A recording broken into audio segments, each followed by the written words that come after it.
Reporter. Yorana à tous et bienvenue dans votre émission Kid Reporter. Il était une fois Papeete. Son histoire, ses secrets. Les Kid Reporters vous amènent au cœur de notre capitale. Un Papeete magique, insolite. Laissez-vous guider. Yorana, nous sommes les Kids Reporters. Aujourd'hui, nous allons vous raconter l'histoire de Papeete. Exactement, nous sommes ici aujourd'hui au bassin de la reine Pomaré IV, dans les jardins de l'Assemblée de Polynésie française. C'est ici que tout a commencé. La zone était très marécageuse. Les habitants venaient y puiser de l'eau. D'ailleurs, Papeete signifie panier d'eau, ou eau en panier. C'est là qu'habitait la reine Pomaré IV. Mais remontons encore plus loin. Papeete, sur l'île de Tahiti, capitale de la Polynésie française, est un petit point au centre du triangle polynésien. On pense que les migrations se sont faites d'est en ouest, depuis les îles Tonga et Samoa, à partir de 1100 avant Jésus-Christ, jusqu'aux Marquises, puis l'île de Pâques, Hawaï, Tahiti et les îles de la Société et la Nouvelle-Zélande. Pour plus d'informations, nous allons faire la rencontre de Monsieur Yves Babin, spécialiste sur la ville de Papeete et historien. Nous voilà devant la statue de la reine Pomaré IV. Elle a été reine à l'âge de 13 ans pendant près de 50 ans. Mais Monsieur Babin, comment on devient roi? On devient roi ou reine en descendant d'un roi. Son père, Pomaré II, était le roi qui a créé véritablement la dynastie par la force armée. Et elle a succédé à son père parce qu'entre-temps, le petit frère, qui était le roi Pomaré III, est mort très jeune. Donc elle a pris le pouvoir, même si au départ, ça ne l'intéressait absolument pas. La fin du XVIIIe siècle marque un tournant avec l'arrivée des missionnaires. Les missionnaires anglais protestants sont arrivés le 5 mars 1797 dans la baie de Matavai et ont construit le temple Paofei derrière nous. C'est pour ça que le 5 mars c'est férié, c'est l'arrivée de l'évangile. Mais qu'est-ce qu'ils ont fait les protestants? Alors, d'abord, celui qui a été le missionnaire de ce premier temple anglais protestant, c'est le pasteur Crook, d'où le nom qu'on a mis sur la plaque de la rue. C'est la rue Crook. Et il est considéré comme le créateur de la ville de Papeete. Mais il est grand clocher. Eh bien, il fait 1 mètre de plus que le clocher de la cathédrale de Papeete. Les protestants ont voulu faire un clocher plus grand que le clocher des catholiques, car à une époque, il y avait une lutte entre protestants et catholiques. On disait au 19e siècle, on disait protestant égale anglais, catholique égale français. C'est la famille Pomaré qui a donné le terrain. De cette collaboration naît le code Pomaré, qui interdit la danse, les tatouages et impose les robes longues qu'on appelle les robes missionnaires. On a vu les missionnaires anglais et les missionnaires français, ils sont arrivés quand? Alors les missionnaires français sont arrivés plus tard, beaucoup plus tard, mais ils sont arrivés surtout au Gambier. Puis ils se sont dit qu'ils pourraient aussi aller à Tahiti. Mais ils ont été renvoyés. L'amiral du Petit-Thouars qui était aux Marquises a été mis au courant de cet incident. Du Petit-Thouars a fait venir comme gouverneur Brua et il a imposé le protectorat à la reine Pomaré IV. Un protectorat, ça veut dire que la reine continue de gouverner son pays, mais c'est la France qui décide tout. Le 29 juin 1880, le pays devient les établissements français d'Océanie. Le roi Pomaré V et les principaux chefs tahitiens acceptent les conditions du gouverneur Chessé. Brua crée matériellement la ville, avec un plan dessiné, des routes droites et perpendiculaires, comme un camp romain. Plusieurs événements ont marqué l'histoire de Papeete. Le bombardement en 1914. 2 croiseurs allemands qui allaient vers l'Europe et cherchaient du charbon savaient qu'il y en avait à Tahiti. Mais le commandant d'Estremo a empêché l'accès. D'où la colère des Allemands et le bombardement de Papeete. Un autre événement dur à vivre pour les Polynésiens. C'est l'épidémie catastrophique de grippe espagnole en 1918, qui fait mourir beaucoup d'habitants. Après la guerre et l'épidémie, Papeete reprend vie. Les constructions s'enchaînent. La ville se développe.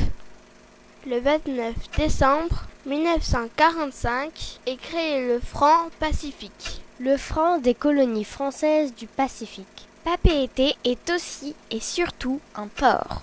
Auparavant, les bateaux mouillaient le long de la plage de Papeete. Puis, les pontons en bois sont remplacés par des quais en béton. Au fil des ans et de l'essor de son commerce, le port ne cesse de s'agrandir. Quand a été construit le nouveau port? En 1966. Pourquoi? Ah, ça c'est important. On avait besoin d'un grand port pour amener tout le matériel pour l'installation à Mururoa du CEP pour les essais nucléaires. Le CEP, c'est le Centre d'expérimentation du Pacifique, mis en place par le général de Gaulle, le président de la France à l'époque, pour réaliser des essais nucléaires. On a également créé à peu près en même temps l'aéroport de Tahiti-Fa'a en 1961. C'est à ce moment-là que le calendrier des vacances scolaires change. En effet, avant, le calendrier scolaire à Tahiti était basé sur celui de la Calédonie. Avec l'arrivée des Français au moment des nucléaires, il fallait un calendrier identique à celui de la France, c'est-à-dire d'août à juin. L'histoire de Papeete est aussi marquée par l'histoire de son marché. Il y avait auparavant 2 marchés. Le marché aux poissons sur la plage, légumes et volailles, plus en retrait. C'est en 1847 que Brua l'installe sur son site actuel. En bois puis en fer, Le bâtiment du marché a été reconstruit plusieurs fois et la dernière fois que ce bâtiment a été construit, il y a eu un étage en 1989. et pour terminer, rendons-nous au PK0, le point central de la ville. Et nous sommes devant PK0, c'est là où les kilomètres des voitures commencent. Alors, en France, il y a la même chose. Toutes les routes de France partent du PK0, c'est-à-dire kilomètre zéro, qui est la cathédrale Notre-Dame de Paris. Merci Yves. Et vous êtes formidables parce que j'ai rarement vu des touristes tenir plus de 3 heures dans une visite. Et là, vous avez tenu toute la journée. C'est formidable, hein? C'est formidable. Oui. Vive la jeunesse! À Papeete, comme dans toutes les communes de Polynésie, la ville est gérée par un maire et son conseil municipal. Quel est leur rôle? Comment fonctionne une mairie? Les Kid Reporters en classe de CM1 à l'école Toata se sont rendus à la mairie de Papeete. Nous sommes les Kids Reporters. Avec notre maîtresse, nous avons fait des recherches sur le rôle du maire et son conseil municipal. Comment ça marche? Pour aller plus loin dans nos recherches, nous avons pris rendez-vous avec Monsieur le maire de Papeete. Le maire, Monsieur Bia, nous attend. Allez, on vous amène avec nous. Il faut savoir qu'un maire est élu pour 6 ans au suffrage universel direct, c'est-à-dire que les citoyens vont choisir une liste. La liste qui aura obtenu le plus de voix sera celle qui disposera du plus grand nombre de conseillers municipaux. On dit qu'elle a la majorité. Les sièges restants sont attribués de manière proportionnelle aux listes du second tour, c'est-à-dire à la liste gagnante, mais aussi aux listes d'opposition. Le maire n'est pas élu directement. C'est pendant la première réunion du conseil municipal que les conseillers votent pour lui. Nous sommes rentrés dans la mairie de Papeete et nous allons voir Madame Tehara, la deuxième adjointe du maire. Depuis quand la mairie de Papeete existe? La mairie existe depuis 1890. C'est Sadi Carnot, le président de la République française de l'époque, qui signe le décret instaurant la première commune de Tahiti, ayant comme chef-lieu Papeete. À l'époque, c'était des bâtiments en bois. Il y avait même une école ici. Ça s'appelait l'école de la mairie de Papeete. Et en 1990, on a décidé de tout refaire. On a même ajouté des parkings souterrains, ce qu'il n'y avait pas à l'époque. La construction de la nouvelle mairie est inspirée de l'ancien palais de la reine Pomare IV au XIXe siècle. Petite photo de famille et c'est parti pour la visite. En plus des services administratifs, la mairie est en charge de nombreux postes, comme la police, les écoles maternelles et primaires, l'entretien des routes, le ramassage des déchets, la distribution de l'eau potable, l'aide sociale ou encore l'organisation des élections. Environ 500 personnes travaillent ainsi pour la mairie. Focus sur quelques-uns de ces services. Nous entrons à présent dans le service d'état civil. À quoi sert le service d'état civil dans une mairie? Quand un enfant naît, les parents viennent à l'état civil pour lui donner une identité. Vous avez des prénoms, vous avez un nom de famille. Les employés de l'état civil vont établir un acte de naissance à votre nom. La loi oblige de déclarer une naissance dans les 3 jours. En tant qu'officier d'état civil, la mairie enregistre également les décès et célèbre les mariages. On rentre dans la salle des mariages. Combien de couples se marient par an ici? Nous marions 150 couples par an en général. Est-ce le maire qui marie les couples? Le maire marie les couples, mais pas seulement, les adjoints aussi. Un autre service qui donne, sur l'autre rue, la police municipale. Le rôle est d'assurer le maintien du bon ordre, la sécurité et la salubrité publique. Comme son nom l'indique, la police municipale dépend du maire et la police nationale dépend du ministère de l'Intérieur. Pour gérer tous les services et mener à bien tous les projets, le maire ne travaille pas tout seul, mais il délègue une partie de son pouvoir à ses adjoints, qui eux-mêmes travaillent avec une équipe. Tous ces projets sont présentés, débattus et votés lors du conseil municipal. Quel est le rôle du conseil municipal? Alors on se réunit tous les 2-3 mois ici, dans cette salle. On valide le conseil municipal précédent et on démarre sur les dossiers. Chaque service va présenter son rapport. Tout le monde va voter pour, contre ou s'abstient. Dans la salle du conseil, je gardais les murs. Ils sont chargés d'histoire. Les 12 maires successifs de Papeete y sont représentés. C'est François Cardella, c'est le premier maire de Papeete et c'est pour ça qu'on appelle la clinique Cardella. Vous voyez cette photo, c'est la première femme à être maire de Papeete et c'est aussi mon arrière-grand-mère. Le maire arrive. Vite, tous en place. C'est la première fois que j'interroge le maire. C'est trop fun pour moi. Je voulais vous souhaiter la bienvenue. Vous êtes des journalistes, des kids reporters. Je suis très heureux de vous recevoir ici dans l'hôtel de ville de Papeete. Mais quel est le rôle du maire? Alors le maire, il est d'abord le patron du conseil municipal. Donc c'est lui qui décide à travers le budget les grandes actions qu'il faut mener pour faire en sorte que la ville de Papeete soit une ville qui marche bien. À quoi ressemble une journée type d'un maire? Ça dépend, ça varie en fonction des journées justement. Il y a des journées qui sont particulièrement chargées.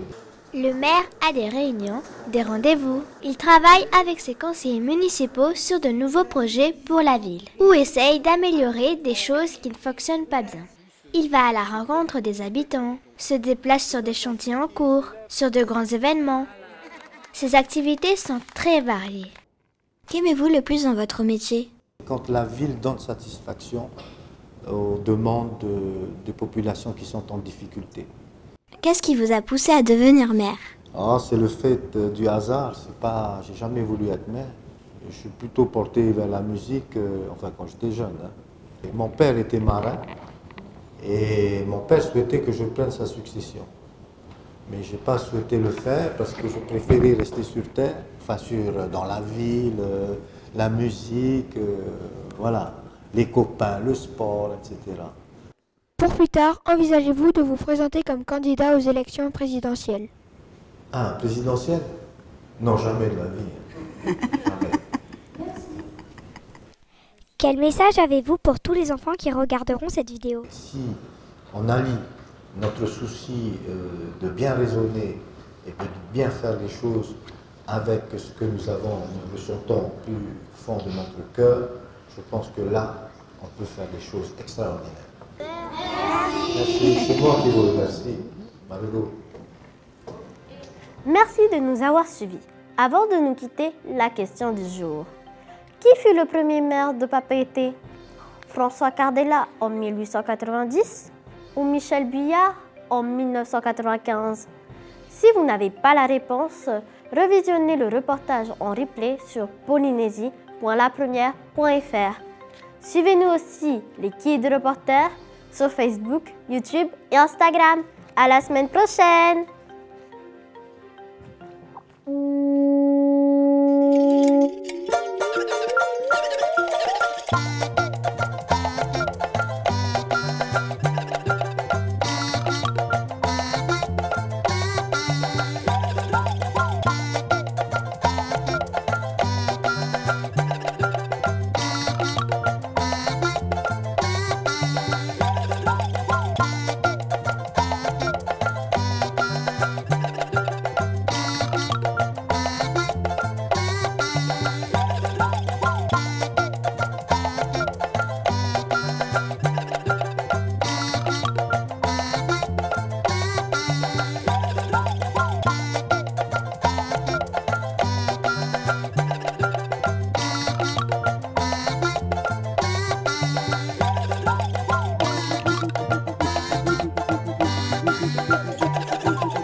Nous sommes les Kids Reporters.